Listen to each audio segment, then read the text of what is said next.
नमस्ते बच्चों। आज पाठ विरजानंद सरस्वती चैप्टर 15 के बारे में आपको कुछ बतलाने जा रहा हूँ। जैसा कि आपने अध्ययन में सुना, अब उसका अभ्यास मैं सिर्फ आपको बतला रहा हूँ। यह है नैतिक शिक्षा। इसके पढ़ने से आपके नैतिक मूल्य बढ़ते हैं। आपका विचार, व्यवहार, संस्कार उत्तम होता है, रहन सहन उत्तम होता है।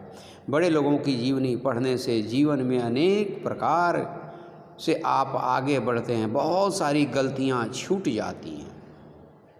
इसलिए आज हम पढ़ रहे हैं स्वामी विरजानंद सरस्वती के बारे में। स्वामी विरजानंद सरस्वती का बचपन का नाम क्या था? वे नेत्रहीन कैसे हो गए थे? इसका उत्तर आप यहाँ देखिए।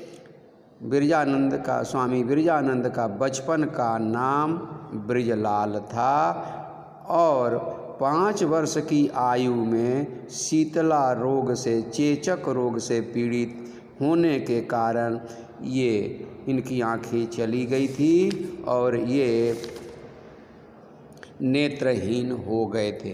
नैतिक शिक्षा के अभ्यास में आप पुस्तक जितना गहन अध्ययन करके पढ़िएगा उतना आपका नॉलेज बढ़ेगा, ज्ञान बढ़ेगा।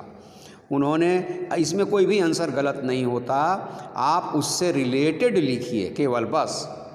उन्होंने गृह त्याग किस आयु में और क्यों किया? उन्होंने गृह त्याग, इसका आंसर इतना पढ़ाइएगा तो कोई दिक्कत नहीं होगी। लेकिन अगर कम से कम मूल आंसर हो कि इन्होंने गृह त्याग भाई भाभी के तिरस्कार पूर्ण व्यवहार से तंग आकर उन्होंने 12 वर्ष की आयु में घर छोड़ दिया। क्यों? क्योंकि उनके माता पिता नहीं रहे, भाई भाभी बच गए थे। देखिए, यहाँ से भी आप बढ़ा सकते हैं कि माता पिता के मृत्यु से कोमलचित बालक जी को कष्ट उठाना पड़ा होगा। इसकी कल्पना सहज ही की जा सकती है। यानी माता पिता का साया भगवान की साया होती है। अगला प्रश्न पूछता है, ब्रिजलाल ने ऋषिकेश क्यों छोड़ा? उन्हें सन्यास की दीक्षा किसने दी? आइए यहाँ पर आप। अचानक ऋषिकेश में रहते रहते ज्ञान प्राप्ति करने के बाद अचानक उन्होंने एक रात में स्वप्न देखा। उन्होंने सुना, ब्रिजलाल, तुमने यहाँ जो कुछ प्राप्त करना था वह कर लिया, अब तुम यहाँ से प्रस्थान करो। और वे ऋषिकेश से चलकर हरिद्वार कनखल आ गए। और फिर आगे उन्होंने सन्यास की दीक्षा स्वामी पूर्णानंद सरस्वती से लिया था। उन्होंने सन्यास की दीक्षा दंडी स्वामी पूर्णानंद सरस्वती से लिया था। अगला प्रश्न, विरजानंद जी ने अलवर के राजा को पढ़ाना क्यों बंद कर दिया? आप इसका उत्तर देखेंगे तो यहाँ मिलेगा, स्वामी विरजानंद से दंडी स्वामी विरजानंद की भेंट अलवर के राजा से हुई। कहाँ हुई?